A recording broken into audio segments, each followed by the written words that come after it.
दोस्तों, पेश है महात्मा गांधी की आत्मकथा सत्य के प्रयोग का 18वां भाग, खुराक के प्रयोग। जैसे जैसे मैं जीवन की गहराई में उतरता गया, वैसे वैसे मुझे बाहर और भीतर के आचरण में फेरफार करने की ज़रूरत मालूम होती गई। जिस गति से रहन सहन और खर्च में फेरफार हुए, उसी गति से अथवा उससे भी अधिक वेग से मैंने खुराक में फेरफार करना शुरू किया। मैंने देखा कि अन्नाहार विषयक अंग्रेजी पुस्तकों में लेखकों ने बहुत सूक्ष्मता से विचार किया था।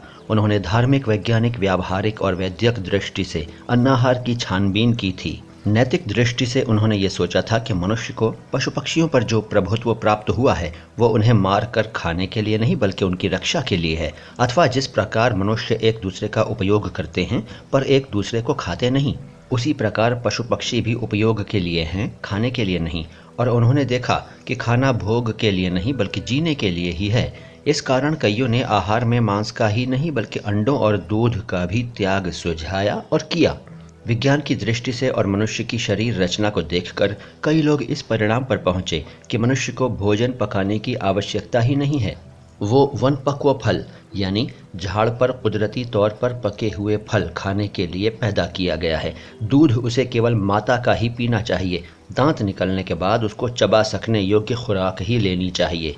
वैद्यक दृष्टि से उन्होंने मिर्च मसालों का त्याग सुझाया और व्यावहारिक अथवा आर्थिक दृष्टि से उन्होंने बताया कि कम से कम खर्च वाली खुराक अन्नाहार ही हो सकती है। मुझ पर इन चारों दृष्टियों का प्रभाव पड़ा और अन्नाहार देने वाले भोजन गृह में मैं चारों दृष्टि वाले व्यक्तियों से मिलने लगा। विलायत में इनका एक मंडल था और एक साप्ताहिक भी निकलता था। मैं साप्ताहिक का ग्राहक बना और मंडल का सदस्य।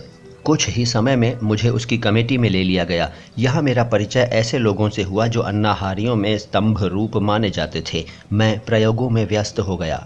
घर से मिठाई मसाले वगैरह जो मंगाए थे सो लेने बंद कर दिए और मैंने दूसरा मोड़ पकड़ा। इस कारण मसालों का प्रेम कम पड़ गया और जो सब्जी रिचमंड में मसाले के अभाव में बेस्वाद मालूम होती थी, वो अब सिर्फ उबाली हुई स्वादिष्ट लगने लगी। ऐसे अनेक अनुभवों से मैंने ये सीखा कि स्वाद का सच्चा स्थान जीभ नहीं पर मन है। आर्थिक दृष्टि तो मेरे सामने थी ही। उन दिनों एक पंथ ऐसा था जो चाय कॉफ़ी को हानिकारक मानता था और कोकोआ का समर्थन करता था। मैं ये समझ चुका था कि केवल उन्हीं वस्तुओं का सेवन करना योग्य है जो शरीर व्यापार के लिए आवश्यक हैं। इस कारण मुख्यतः मैंने चाय और कॉफ़ी का त्याग किया और कोको को अपनाया। भोजन गृह के दो विभाग थे। एक में जितने पदार्थ खाओ उतने पैसे देने होते थे। इसमें एक बार में शिलिंग 2 शिलिंग का भी खर्च हो जाता था। इस विभाग में अच्छी स्थिति के लोग जाते थे। दूसरे विभाग में 6 पेनी में 3 पदार्थ और डबल रोटी का एक टुकड़ा मिलता था। जिन दिनों मैंने खूब किफ़ायत चारी शुरू की थी, उन दिनों मैं अक्सर 6 पेनी वाले विभाग में जाता था। ऊपर के प्रयोगों के साथ उपप्रयोग तो बहुत हुए। कभी स्टार्च वाला आहार छोड़ा, कभी सिर्फ डबल रोटी और फल पर ही रहा और कभी पनीर, दूध और अंडों का ही सेवन किया। ये आखिरी प्रयोग उल्लेखनीय है। ये 15 दिन भी नहीं चला। स्टार्च रहित आहार का समर्थन करने वालों ने अंडों की खूब स्तुति की थी और ये सिद्ध किया था कि अंडे मांस नहीं हैं। ये तो स्पष्ट है कि अंडे खाने में किसी जीवित प्राणी को दुख नहीं पहुंचता। इस दलील के भुलावे में आकर मैंने माताजी के सम्मुख की हुई प्रतिज्ञा के रहते भी अंडे खाए। पर मेरा वो मोह क्षणिक था। प्रतिज्ञा का नया अर्थ करने का मुझे अधिकार न था। अर्थ तो प्रतिज्ञा कराने वाले का ही माना जा सकता था। मांस न खाने की प्रतिज्ञा कराने वाली माता को अंडों का तो ख्याल ही नहीं हो सकता था, इसे मैं जानता था। इस कारण प्रतिज्ञा के रहस्य का बोध होते ही मैंने अंडे छोड़े और प्रयोग भी छोड़ा। ये एक सूक्ष्म रहस्य है और ध्यान में रखने योग्य है। विलायत में मैंने मांस की 3 व्याख्याएं पढ़ी थीं। एक के अनुसार मांस का अर्थ पशु पक्षी का मांस था, अतएव ये व्याख्याकार उसका त्याग करते थे, पर मछली खाते थे, अंडे तो खाते ही थे। दूसरी व्याख्या के अनुसार साधारण मनुष्य जिसे जीव के रूप में जानता है, उसका त्याग किया जाता था। इसके अनुसार मछली त्याज्य थी पर अंडे ग्राह्य थे। तीसरी व्याख्या में साधारणतया जितने भी जीव माने जाते हैं उनके और उनसे उत्पन्न होने वाले पदार्थों के त्याग की बात थी। इस व्याख्या के अनुसार अंडों का और दूध का भी त्याग बंधन कारक था। यदि मैं इनमें से पहली व्याख्या को मानता तो मछली भी खा सकता था। पर मैं समझ गया था कि मेरे लिए तो माताजी की व्याख्या ही बंधन कारक है। अतएव यदि मुझे उनके सम्मुख ली गई प्रतिज्ञा का पालन करना हो तो अंडे खाने ही न चाहिए। इस कारण मैंने अंडों का त्याग किया, पर मेरे लिए ये बहुत कठिन हो गया, क्योंकि बारीकी से पूछताछ करने पर पता चला कि अन्नाहार वाले भोजन गृह में भी अंडों वाली बहुत चीज़ें बनती थीं।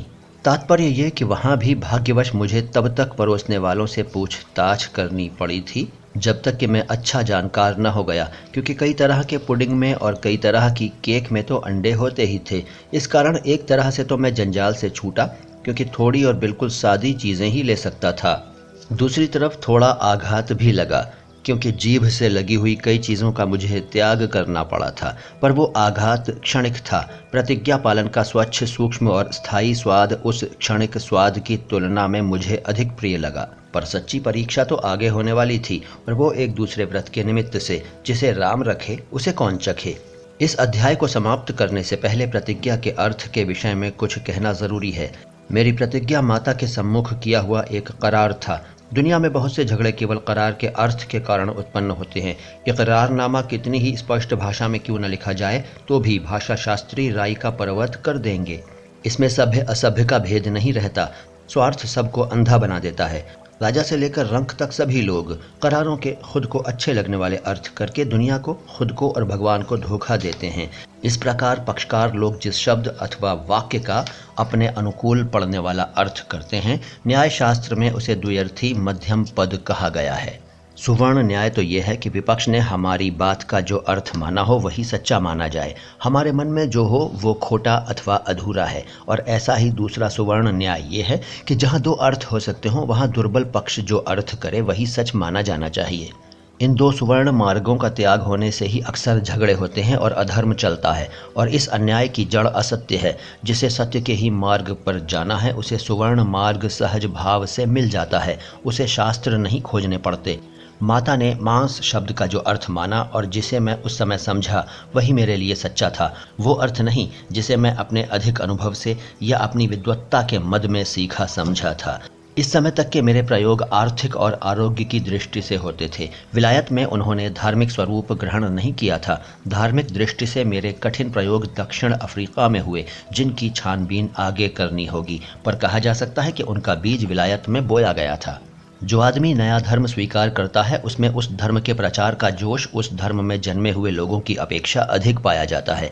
विलायत में तो अन्नाहार एक नया धर्म ही था और मेरे लिए भी वो वैसा ही माना जाएगा, क्योंकि बुद्धि से तो मैं मांसाहार का हिमायती बनने के बाद ही विलायत गया था। अन्नाहार की नीति को ज्ञानपूर्वक तो मैंने विलायत में ही अपनाया था। अतएव मेरी स्थिति नए धर्म में प्रवेश करने जैसी बन गई थी और मुझ में नवधर्मी का जोश आ गया था। इस कारण उस समय मैं जिस बस्ती में रहता था उसमें मैंने अन्नाहारी मंडल की स्थापना करने का निश्चय किया। इस बस्ती का नाम बेजवाटर था। इसमें सर एडविन आर्नल्ड रहते थे। मैंने उन्हें उप सभापति बनने को निमंत्रित किया। वे बने।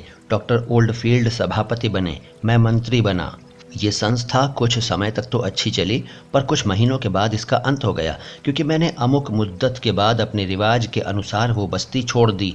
पर इस छोटे और अल्प अवधि के अनुभव से मुझे संस्थाओं का निर्माण करने और उन्हें चलाने का कुछ अनुभव प्राप्त हुआ। दोस्तों, ये था महात्मा गांधी की आत्मकथा सत्य के प्रयोग का 18वां भाग। अगली मुलाकात में इससे आगे की बात करूंगा। मैं मोइन शम्सी हूँ। ये चैनल है नो बकवास बातें खास। धन्यवाद।